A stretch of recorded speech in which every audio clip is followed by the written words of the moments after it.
ខ្ញុំប្រហែលក្នុងលោកមានតែខ្ញុំអ្នកណាមិនស្នេហ៍បែរស្នេហ៍អ្នក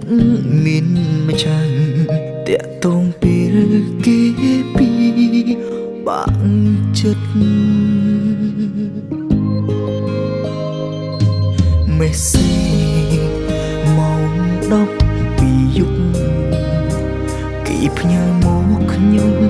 ព្រមតែខូចចិត្តគេថាឯកាត្រូវការមិនសងសាមិននៅ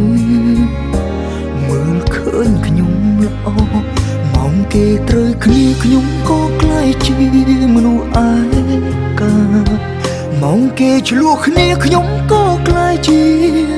អ្នកកំដរតើខ្ញុំ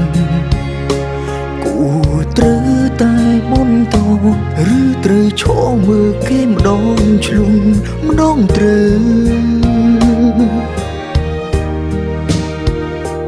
មេសេក្រខ្ញុំតែពេលឆ្លោះគ្នាគេខលរកខ្ញុំពេលដែលត្រូវការអ្នកលួងលោមខ្ញុំចង់ដកចិត្តក៏ចូលមកធ្វើឲ្យខ្ញុំកាន់តែលំក៏ព្រមគុំដល់ម៉ោងត្រូវគ្នាវិញម៉ោងត្រូវម៉ោងឆ្លុះគឺជារឿងគេតែគ្រប់ពេលឆ្លុះគ្នាក៏មកប្រាប់ខ្ញុំថាស្រឡាញ់ខ្ញុំនេះអ្នកទី3ឬក៏ជាមនុស្សដែលកំពុងវង្វេងគេស្រឡាញ់ខ្ញុំពេលសង្សារមិននៅ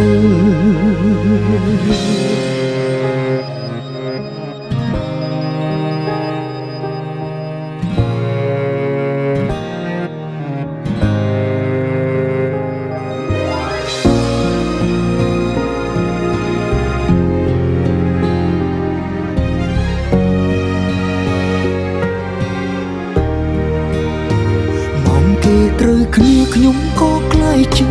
មនុស្សឯកាម៉ោងគេឆ្លោះគ្នាខ្ញុំក៏ក្លាយជាអ្នកកំដរតើខ្ញុំគួរត្រូវតែបន្តឬត្រូវឈរមើលគេម្ដងឆ្លងម្ដងត្រូវមេសេក្រខ្ញុំតែពេលឆ្លោះគ្នាគេខលរកខ្ញុំពេលដែលត្រូវការអ្នកលួងលោមខ្ញុំចង់ដកចិត្តក៏ចូលមកធ្វើឲ្យខ្ញុំកាន់តែលំក៏ព្រមគុំដល់ម៉ោងត្រូវគ្នាវិញម៉ោងត្រូវម៉ោងឆ្លុះគឺជារឿងគេតែគ្រប់ពេលឆ្លុះគ្នាក៏មកប្រាប់ខ្ញុំថាស្រឡាញ់ខ្ញុំនេះអ្នកទី3ឬក៏ជាមនុស្សដែលកំពុងវង្វេងគេស្រឡាញ់ខ្ញុំពេលសង្សារមិននៅខ្ញុំនេះអ្នកទី3ឬក៏ជាមនុស្សដែលកំពុងវង្វេងគេស្រឡាញ់ខ្ញុំពេលសង្សារមិននៅ